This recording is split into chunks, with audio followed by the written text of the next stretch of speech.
Hello and welcome to Socialism, the podcast of the Socialist Party. Hit subscribe today to never miss an episode. I'm Oscar Parry, a Socialist Party member, and today's podcast is about the Trump-backed ceasefire deal in Gaza, which came into effect on the 10th of October 2025. I'll be discussing this with Judy Bichon, who is part of the International Secretariat of the Committee for a Workers' International, the international organisation that the Socialist Party is part of. So, hi Judy, thanks for joining me today. Hi Oscar.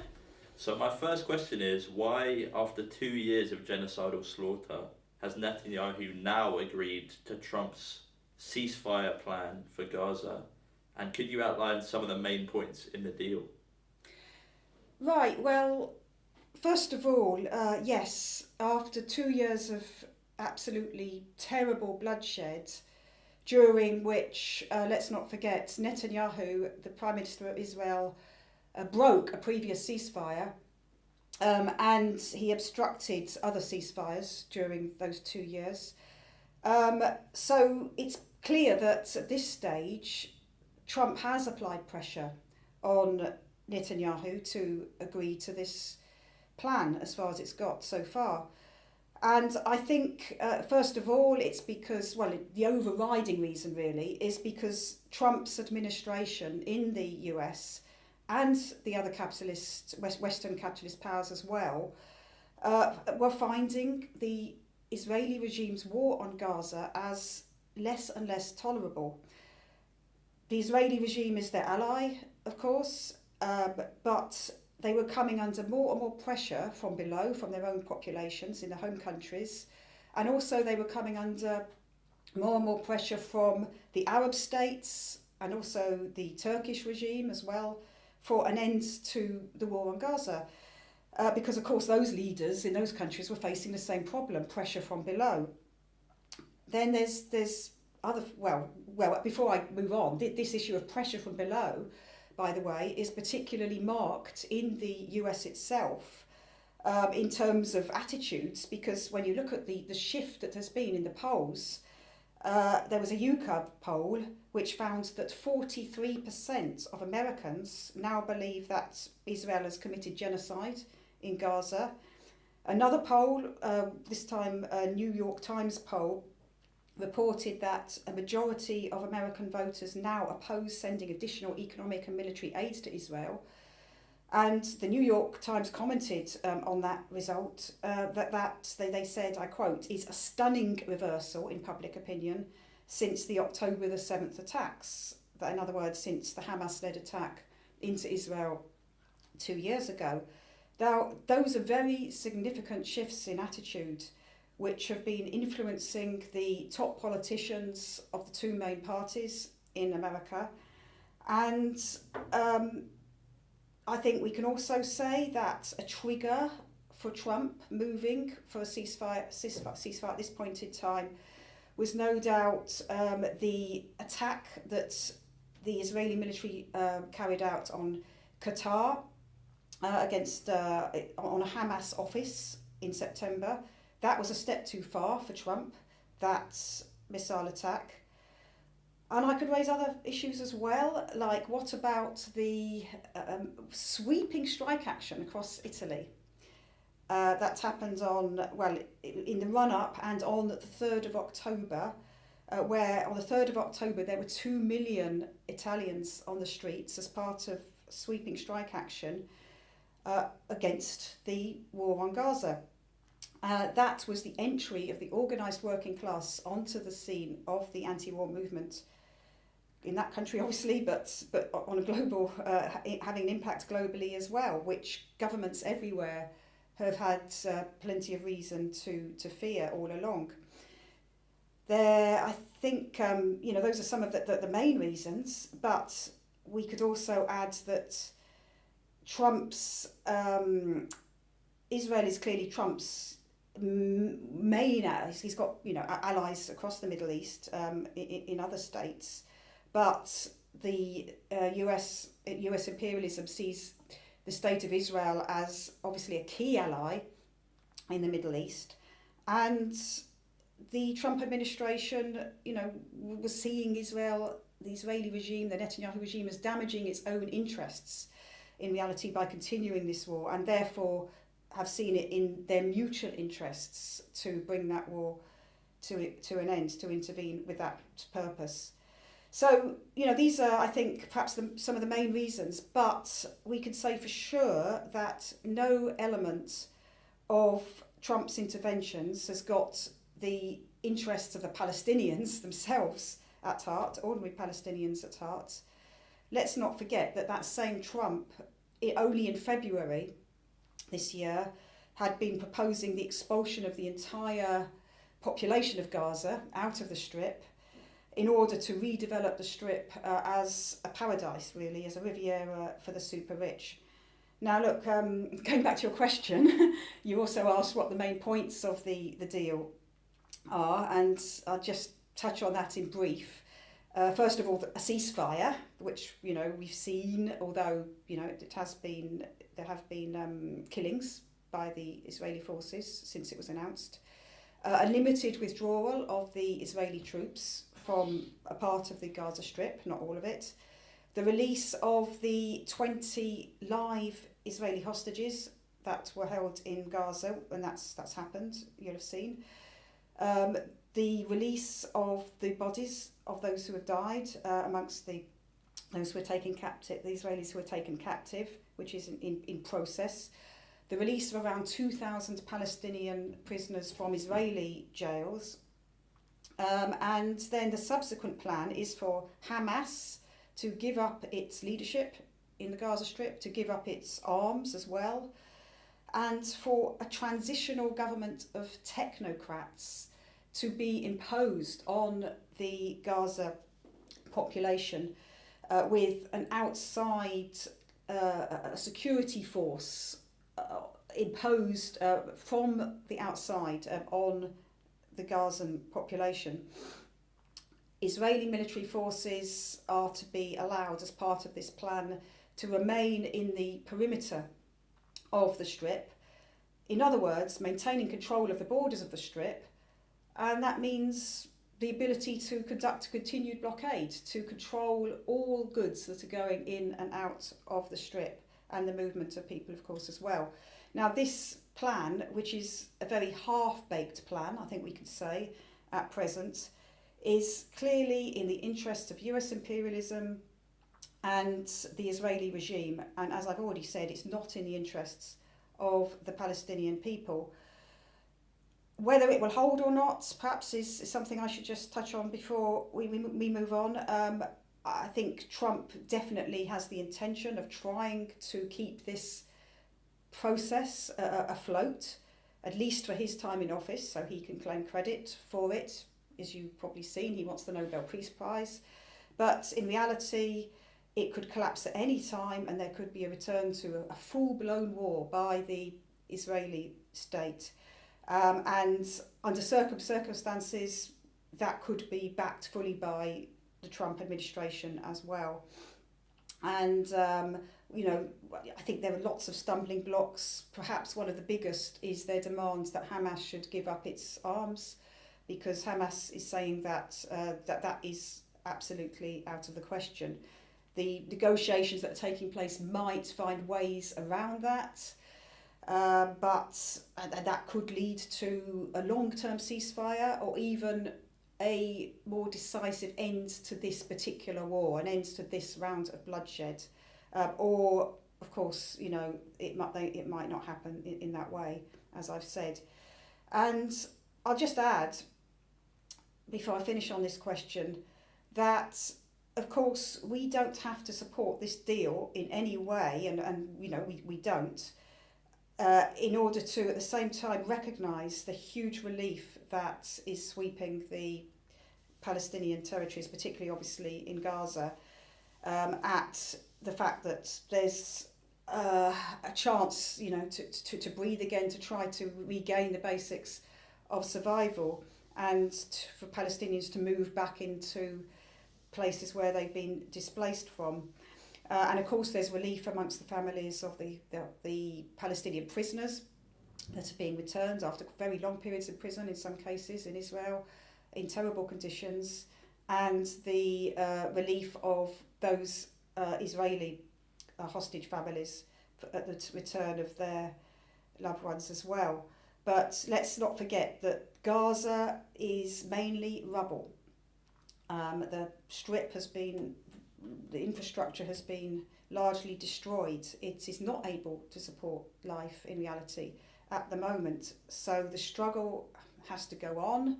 The struggle has to go on for full reconstruction, for enough food, other basic necessities to get into this strip. And as socialists, we say that an end to this war, a ceasefire is not enough, an end to this war is not enough, but we advocate the building of a socialist alternative in Israel-Palestine and across the region to end all the cycles of bloodshed that are the future on the basis of this plan actually, and of any other plan that the capitalist powers and American imperialism come out with. So, in a nutshell, I think that's what I would say about the deal in answer to your question. So what does this limited ceasefire deal mean for the broader project of Israeli expansionism? Well, on the one hand, the Netanyahu government has shifted the balance of power regionally over the last 2 years through its wars in the region. It's weakened the Iran-linked Shia axis of resistance across the region. But despite the enormous horrors that have been inflicted on Gaza, it's also clear that it's not achieved its professed aims in any case in the strip. It hasn't managed to totally destroy Hamas, that's clear. And also the Netanyahu government has not managed to force the Palestinians out of the Gaza Strip. And that is clear that it's something that they wanted to do. It's an ultra-right-wing government that would like to be able to force the Palestinians out, all 2 million of them, if it could, and has not at this point managed to do that. Now, there's a lot of concern, though, over what's going to happen in the West Bank, because during the Gaza war, military aggression and displacement have been stepped up in the West Bank, and there's still a far-right minister in place in Israel, Smotrich, he's the finance minister in Israel, but he also covers a policy in the West Bank, and he wants to increase ethnic cleansing in the West Bank and to continue to degrade the functioning of the Palestinian Authority in the West Bank, and that's mainly through continuing to starve it of funds. In one of his, when he was speaking, I think it was early in September, he said his aim is maximum land with minimum Arabs, and said that he is aiming to annex 82% of the West Bank, not least to remove once and for all the prospect of a Palestinian state. That's his goal, and he opposes the Gaza ceasefire because he also wanted to see a recolonisation by Israelis of the Gaza Strip. But he hasn't yet carried out his threat to resign from the government over that ceasefire plan, the whole Trump deal, because perhaps commentators are speculating that he's hoping for a green light, really, to make further inroads into annexation of the West Bank and ethnic cleansing there. And of course, there's other possibilities in terms of what the Israeli regime could do. There's the issue of whether regional aggression could also be renewed again against Iran. That they would like to, carry out further attacks, and more attacks on Syria, in Lebanon against Hezbollah, in Yemen against the Houthis there. And of course, it's not just Israel that's intervening in these countries, but it's the world's imperialist powers as well, which really creates a whole cocktail of instability across the region and the danger of more wars in the coming period. Next year, there's a general election due in Israel, and Netanyahu's government could be elected out of office, and perhaps there will be a new, less aggressive, in an expansionist sense, government elected in Israel, which could pave the way to a different phase of the occupation in the occupied territories. But none of the Israeli opposition parties basically want to see any moves towards a Palestinian state, and they all fundamentally offer only an agenda of continued oppression of the Palestinians, of military repression of the Palestinians, because none of them have got any solution to this national conflict. There is no solution on a capitalist basis, we emphasise. I think, because of time, I won't go back into the history of the conflict, but I think most people are aware that it's been running now for, well, since the creation of the State of Israel in 1948, but before that as well, where there already was a Palestinian population in Palestine before the Israeli state was created, and the creation of that state laid the basis for decades of conflict, decades of bloodshed that we've seen, and the Israeli ruling class, to justify the oppression of the Palestinians across the board, really, across the different political representatives of the Israeli capitalist class, use security arguments to keep the repression going. They basically argue that there will always be a threat from Palestinian militias against Israel, particularly if there is a Palestinian state conceded by Israel.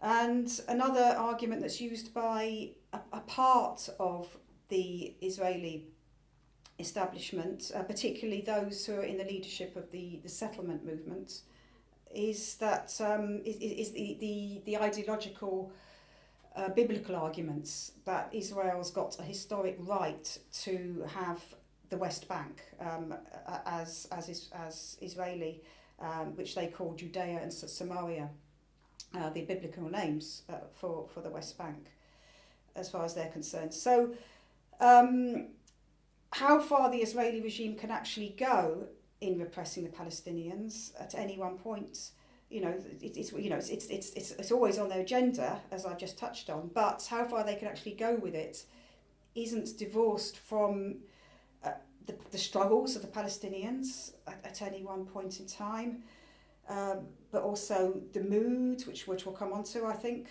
you're going to ask me about what's happening in Israel, the mood, the struggles, the attitudes inside Israel itself, but also the global solidarity movement, which we'll also come on to, which has led to a growing isolation internationally of the Israeli regime. So it can't.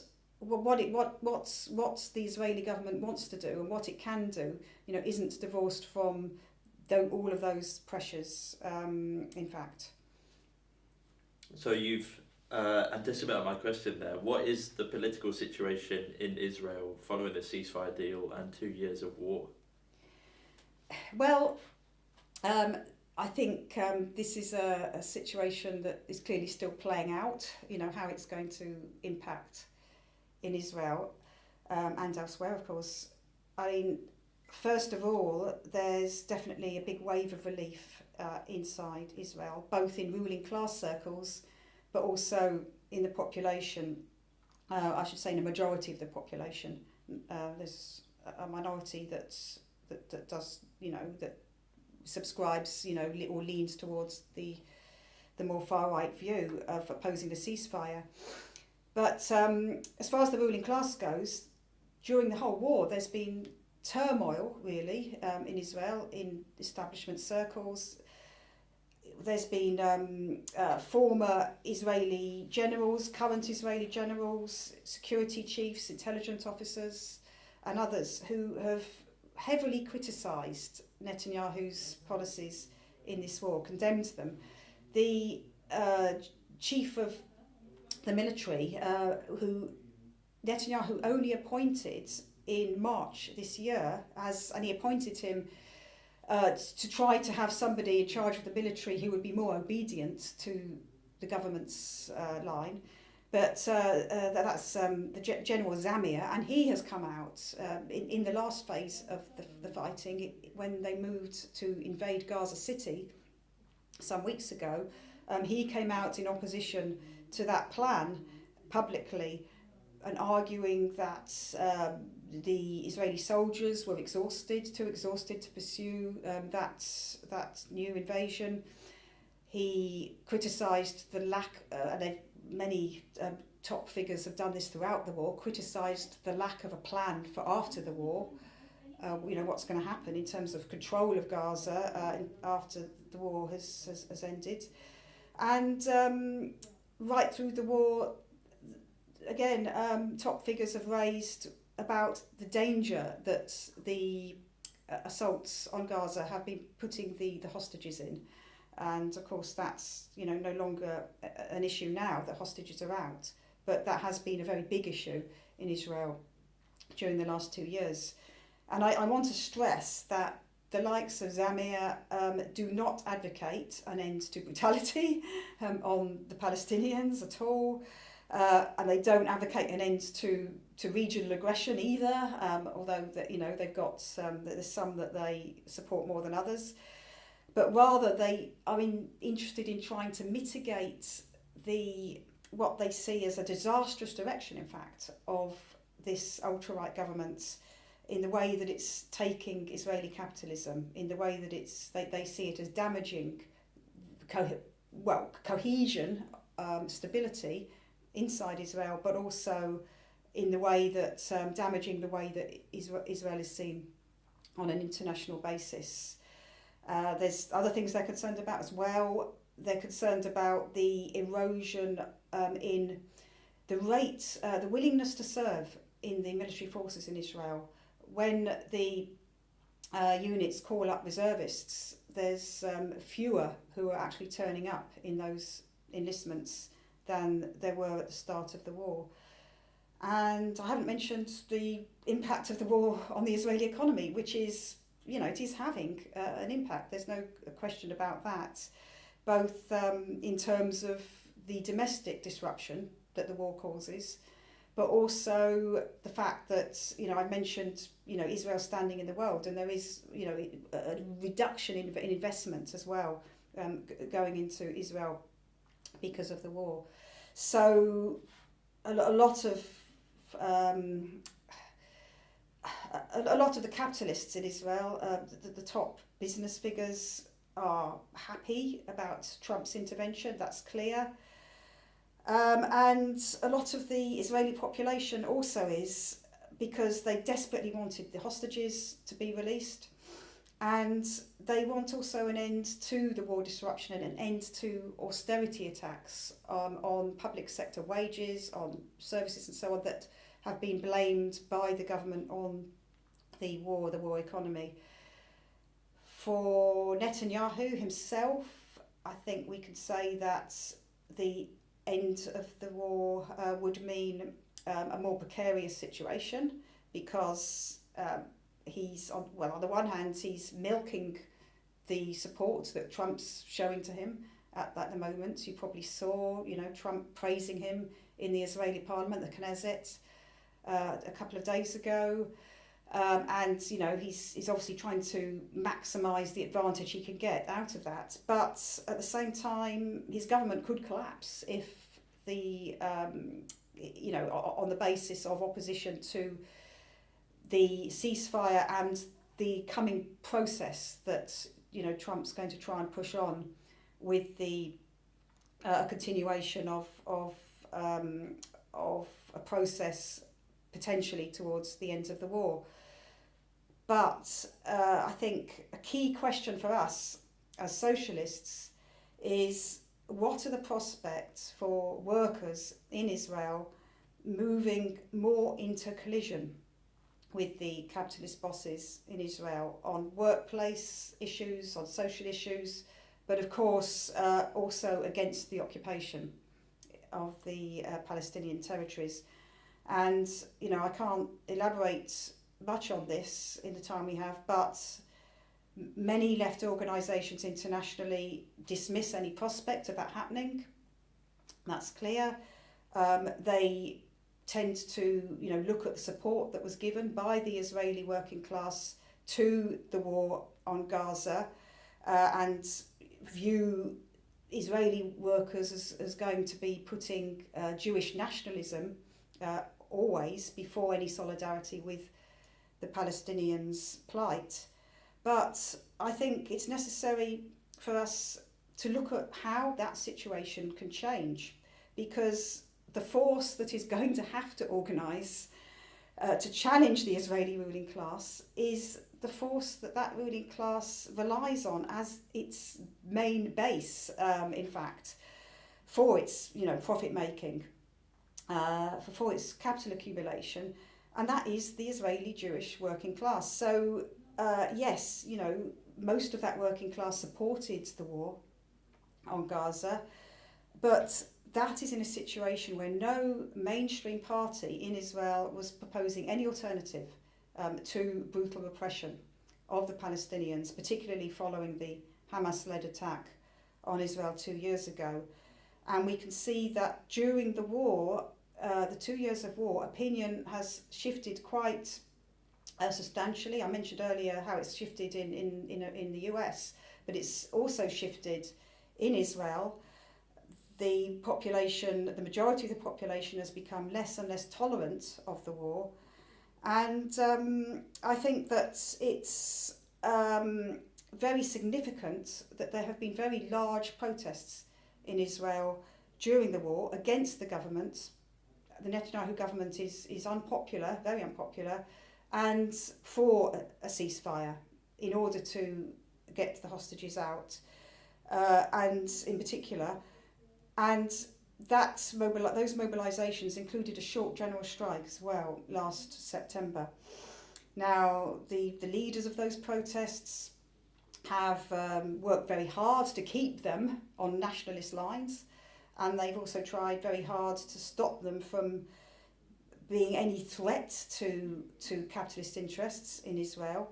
But imagine how the effectiveness of those movements could change if ordinary working people in Israel moved to build their own party. We advocate the building of a party of workers in Israel that would be based on ordinary people's interests and not on the interests of the capitalists, and that could therefore then move to put an anti-capitalist programme forward, and better still to be able to advocate a socialist alternative, to actually be able to propose an alternative that is not being put by any of the main parties at the moment in Israel against the agenda of brutal repression and national conflict.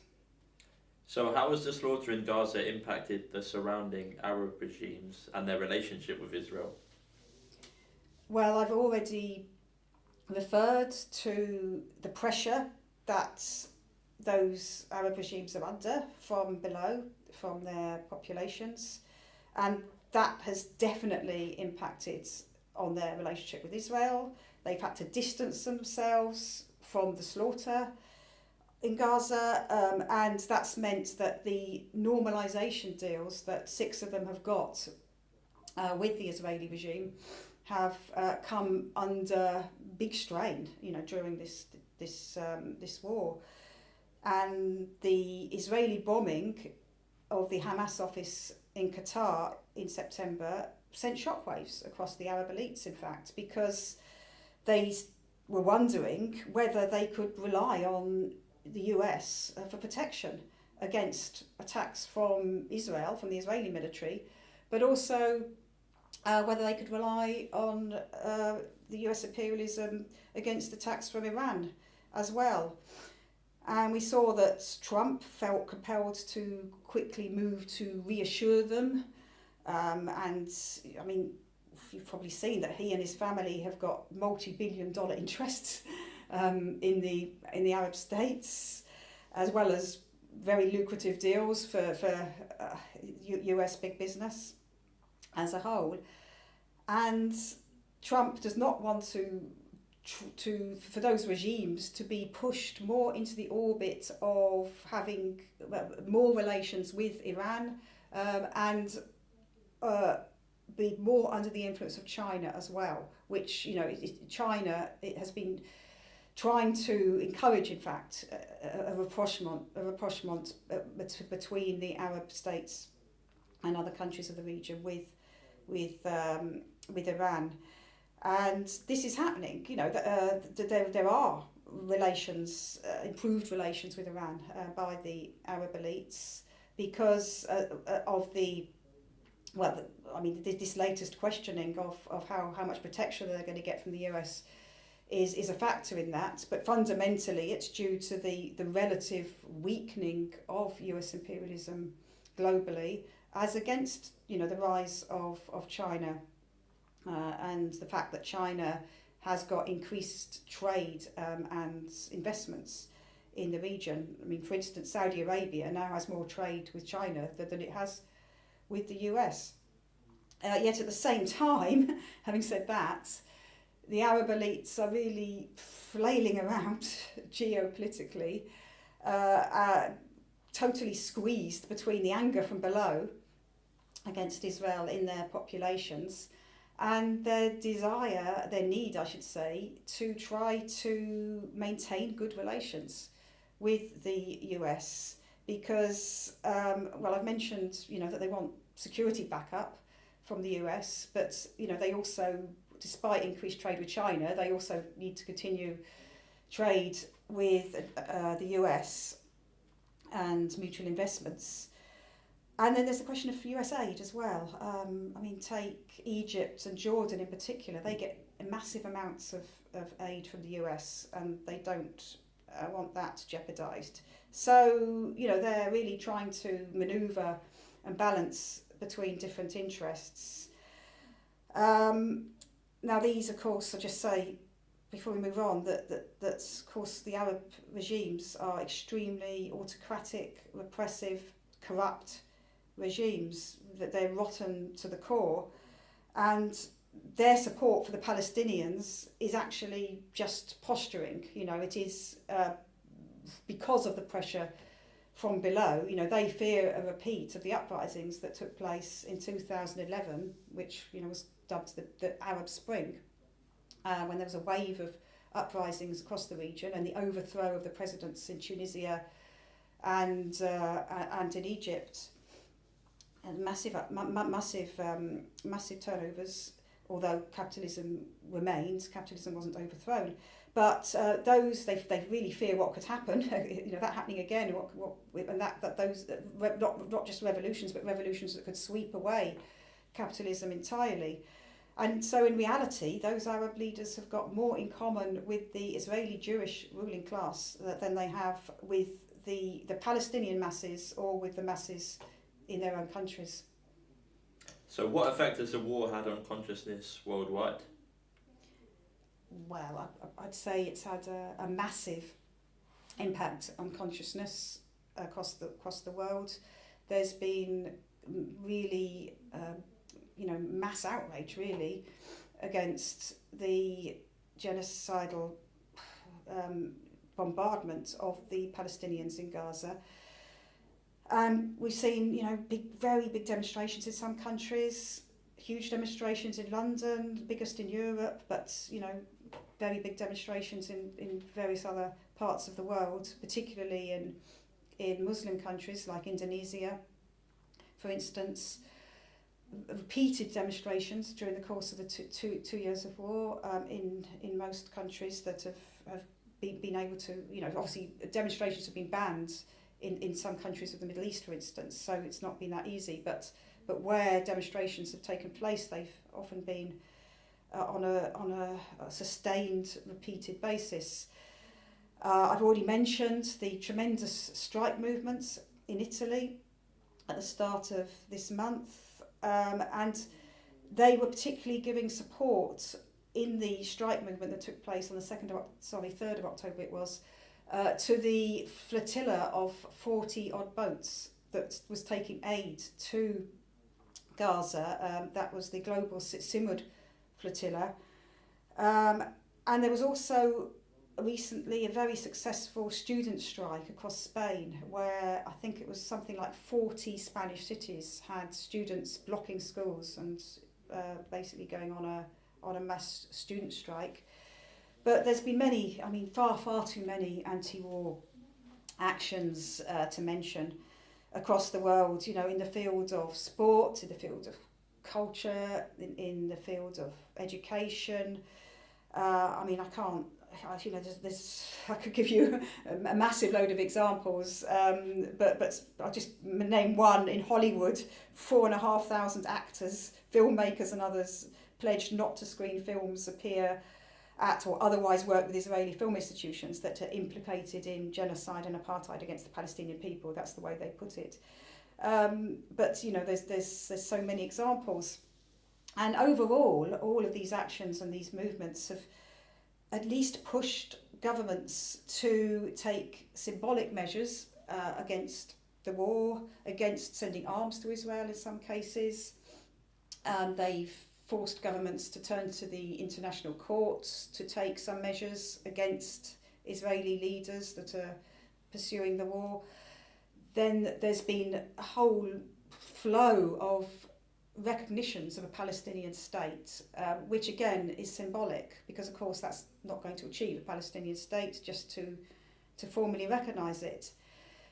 Our own members in the Socialist Party in England and Wales have been involved in the anti-war movement from the very start of the war, and in the previous ones, in the previous wars on Gaza as well, as have our sister organisations in the CWI, the Committee for Workers International.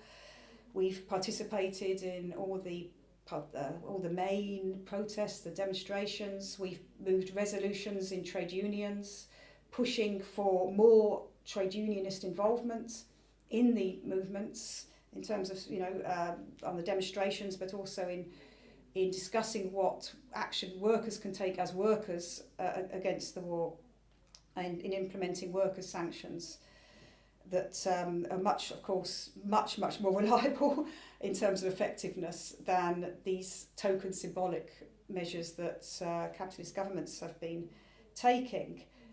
We've also, in Britain, we've been arguing for workers' candidates, anti-war candidates, to be presented in elections so that we can get more anti-war councillors elected at local authority level, but also at parliamentary level as well, because in the last general election there were 4 new members of parliament elected explicitly on an anti-war basis, and they joined Jeremy Corbyn, who was of course anti-war and an MP and was re-elected, and they've now got Sar Sultana working with them.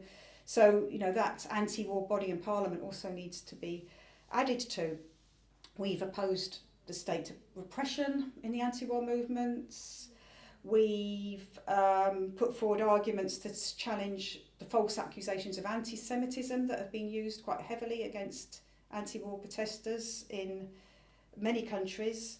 And we've called for democracy as well in the anti-war movements, because in too many countries they're controlled by what's often so sometimes self-appointed leaders at the top, or certain organisations. But we've, for instance, in Germany, our sister organisation has called for the setting up of grassroots anti-war committees that can, solidarity committees basically, with against the war, with the Palestinians, and that can debate and discuss what should happen basically in terms of building, how the movement can be built, and have a democratic structure to it as well. Now I just say as well that this ceasefire that we're witnessing now does not mark the end of the need for the anti-war movements internationally. They need to continue to be built, because clearly there's it's a very tenuous basis, and as I said earlier, we think that socialist ideas are needed, within the anti-war movements in order to push a programme within the movements for an end to the war and anti-capitalist policies, socialist policies that can show the way forward to not just the end to this war, but to the end to the cycles of bloodshed in the Middle East once and for all. So how can the wars against the Palestinians be stopped and an actual genuine and free Palestinian state be achieved? Well, look, I think first of all I would say that the Palestinian struggle for liberation needs to be led by the Palestinians themselves. It isn't the task of anyone elsewhere to be substituting themselves for leadership of that struggle, though of course solidarity, workers' solidarity with that struggle internationally and help, assistance is very, very important. But only the Palestinians themselves can build their own organisations in order to replace their present leaders who are not able to further their path towards liberation. And I'm obviously referring to Hamas here, but also Fatah in the West Bank, which also is unable to take the struggle for liberation forwards. And instead, the task is for the Palestinian masses to build their own organisations, independent of pro-capitalist interests that can really lead, first of all, defence against the brutal oppression, but also lead a mass struggle against the occupation and further the cause of obtaining their own state, but not just their own state, but being able to have a state that can provide decent living standards in it, because of course that's what their aspirations are.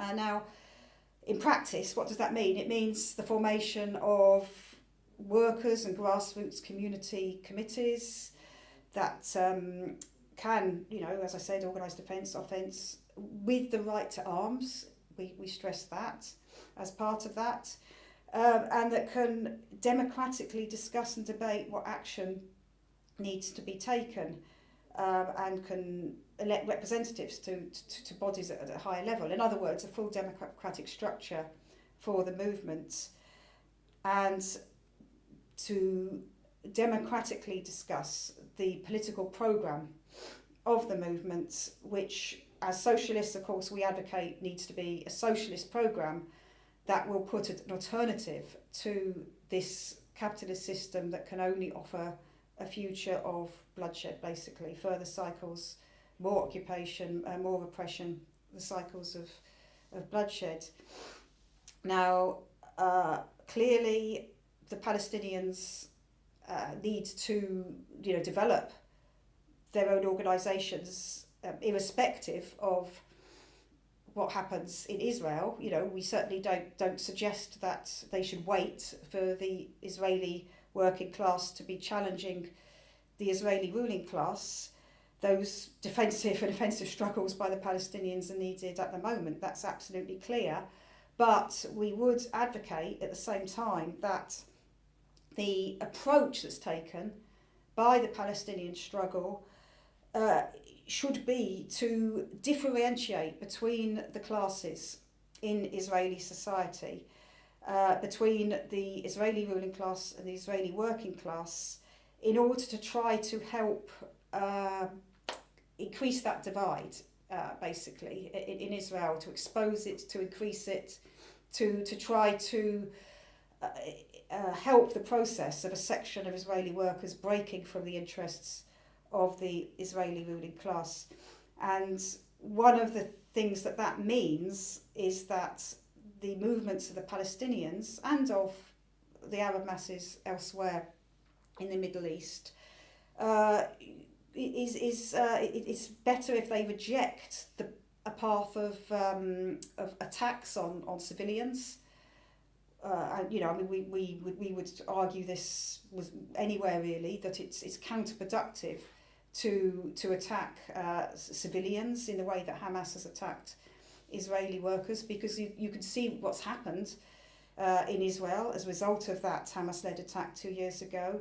It meant that the Israeli population was drawn closer, in fact, to the interests of the Israeli capitalists rather than pulling them further away from those interests. So it's a question of trying to increase that class divide in Israel.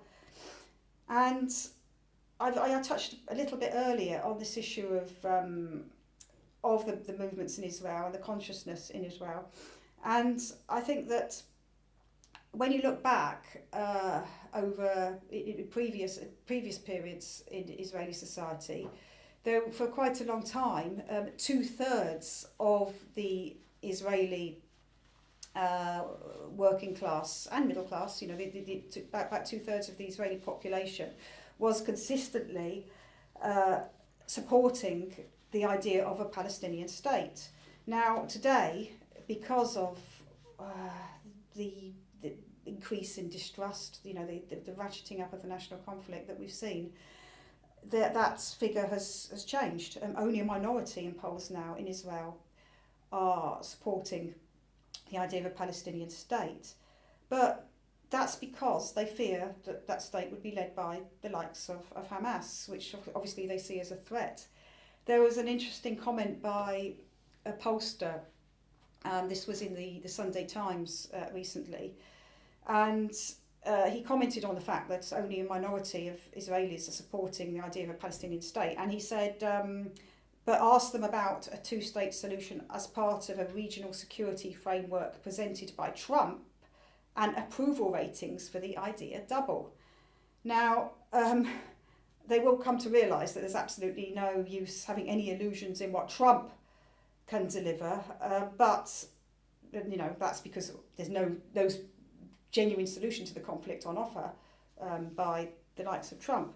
But from that, that comment, which is based on polls, you can see that if confidence in the Israeli working class grows in the idea of a socialist alternative that really can deliver security, and that would need to be along the lines of building a workers' party, a new mass workers' party in Israel, then that could start to deliver that possible scenario, that future scenario, then attitudes on the issue of Palestinian state can change again quite fundamentally in Israel, and confidence in the prospect of, on the basis of removing capitalism, having a socialist Palestinian state alongside a socialist Israeli state, confidence in that scenario can become very strong and at some point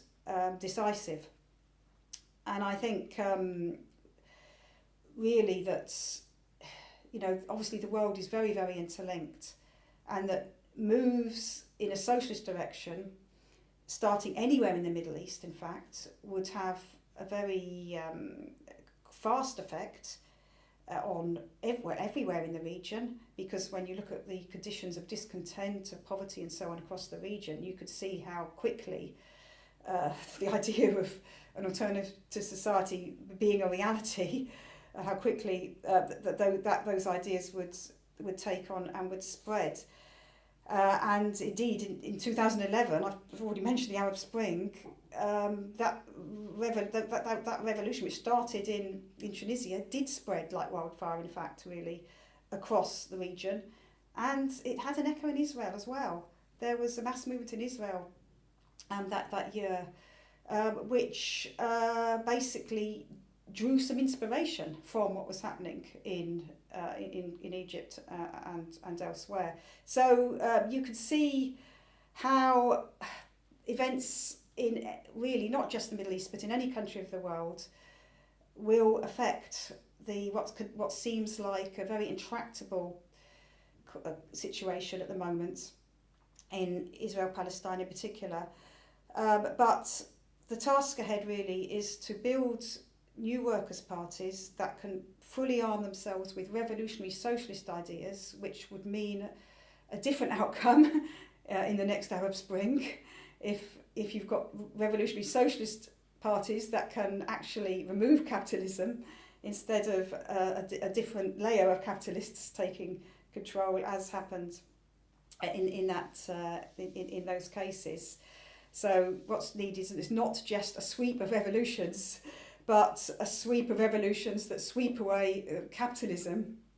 And we argue that there needs to be, I've already mentioned, a socialist Palestine, a socialist Israel, but as part of a socialist confederation of the Middle East, in which you'd have guaranteed rights for all minorities across the region, protected rights for all minorities, so that all peoples can live in peace, security, and have decent living standards. Basically, a totally different future for humanity in that region.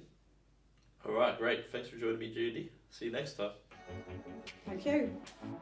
If you're not yet a member of the Socialist Party and agree with the points raised here, then get in touch on our website www.socialistparty.org.uk to find out what being a member will mean for you. The website is packed with more political analysis, and you can subscribe to our weekly paper, The Socialist, and our monthly magazine, Socialism Today, getting them delivered to your door or an e-subscription to your email. The Socialist Party has no big business backers. All our work is funded by donations from individual supporters. So if you agree that we need an alternative to capitalism, make a donation today, and I'll see you next episode.